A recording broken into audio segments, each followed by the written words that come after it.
It's winter. Days are short. It's super cold. It's actually snowing outside at the moment. And not to mention, there's a pandemic going on in the world. And I think that this is a list of very compelling reasons to just stay inside these days. But I noticed that lately I found myself to be very demotivated and a bit tired and uninspired. So I decided to do something about it, and I decided to experiment with a genre of photography that I never really explored that much in the past, which is macro photography. For this, I'm gonna use a macro lens. This is the Sony 90mm f2.8, but it's not necessary to actually go out and buy an expensive macro lens for that. There are very cheap extension tubes that you can purchase and use with whichever lens you have available, and try and experiment.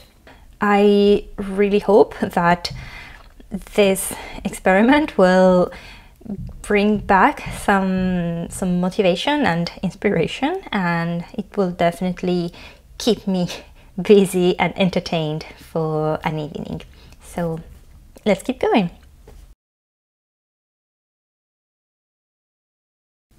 What I'm gonna do first is to use some fairy lights as main subject. I will place them into a jar and see how it looks like, both from the side and from the top. In this case, I'm gonna use a very shallow depth of field because I want to really just capture the details of a few individual lights and leave the rest of the garland as a very soft and light background.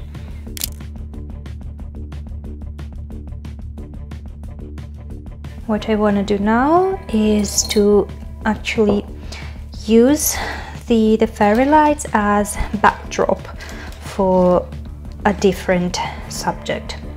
So my next subject is going to be this Edison light bulb. It doesn't necessarily need to be an Edison type. I just happen to have this in the house and I really like the vintage look, so I'm gonna use that, but any other type of light bulb will do. So I'm gonna place it in front of the fairy lights. And I like how the light is reflecting on the glass of the light bulb. It's a really interesting effect. Looks good. Guess we can move to the next subject.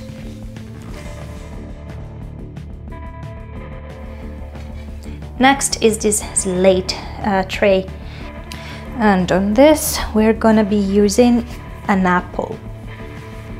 What I'm gonna do is to fill a glass with water for dropping drops of water on the apple and try and capture the drops. I'm gonna experiment first with a little light panel. This is the LumeCube Panel Go. I got it in a pack together with this adapter so that I can mount it directly on top of the camera. And also I'm very rudimentally using my fingers to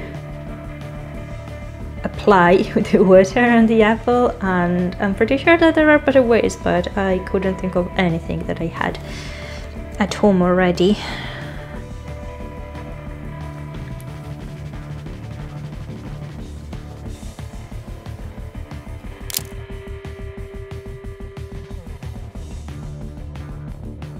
And now mushrooms. I've always been fascinated by the look of the mushroom cap inside, like the texture created by the gills. It almost looks like a fan.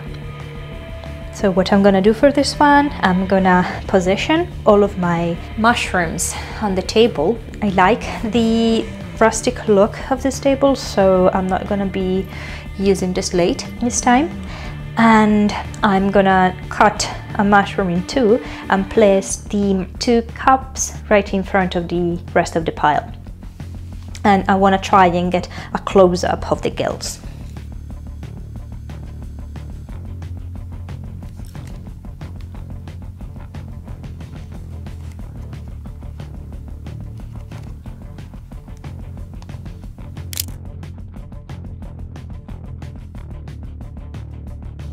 And now my guilty pleasure, incense.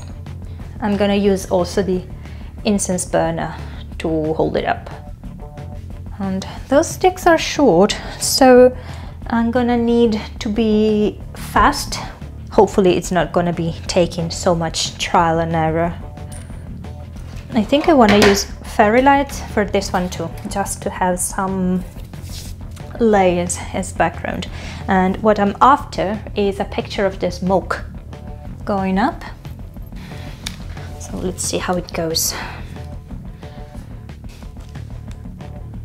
Ooh, I like it, but the smoke is not, it's going up in a straight line. I want more movement. Let's see if we can. So for this one, I'm gonna use a super fast shutter speed to freeze the movement of the smoke and multiple shots.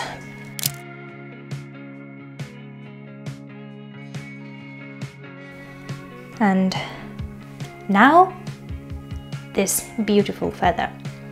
I'm not quite sure it qualifies as a household item, however, it's an object that's fairly easy to find if you get out and walk down the pavement for a bit. In this case, I'm not after anything fancy, I'm just looking for close-ups of the individual components of the feather. And this time as well, I'm gonna be using a panel light.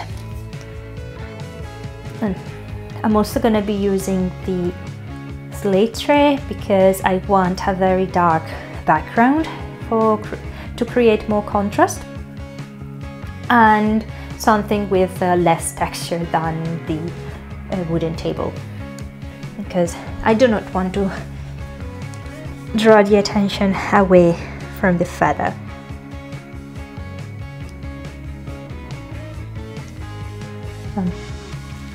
This is also a very abstract type of result, a little bit like the mushroom cup.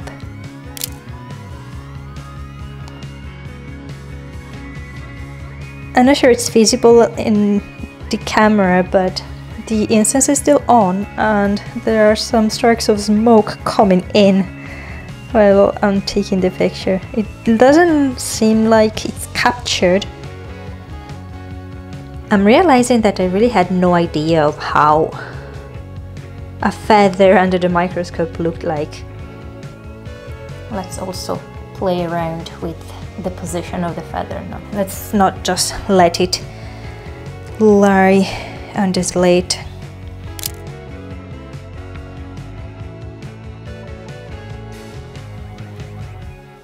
And now my favorite thing in the whole world, raspberries. There's the central core that is just one monolith of raspberries, but it's okay. These raspberries are most likely ending up in a smoothie together with the apple.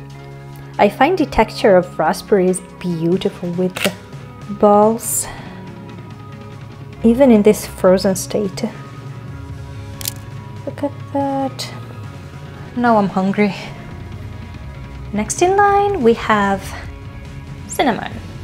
I'm gonna be using these sticks to try and get an image of the section, and I wanna do it by yet again taking advantage of the fairy lights as background. I'm gonna create a pile, not necessarily a regular one. Actually, the more irregular the better. I still want to experiment a bit with the cinnamon sticks, but I want to try and place them vertically and use the panel light to lit them rather than the fairy lights. I'm going to be using an elastic band And I'm gonna make sure that the elastic band sits as low as possible so that it's not gonna be visible from the top. And then I will try and focus just on one stick, not yet sure which one, and try and capture the spiral, which I find fascinating. So, I hope you found this experiment interesting and a bit entertaining. It definitely was for me. If you're interested in discovering more about how photography can help with mental health, sign up to the channel for more content, and see you around next time. Bye bye.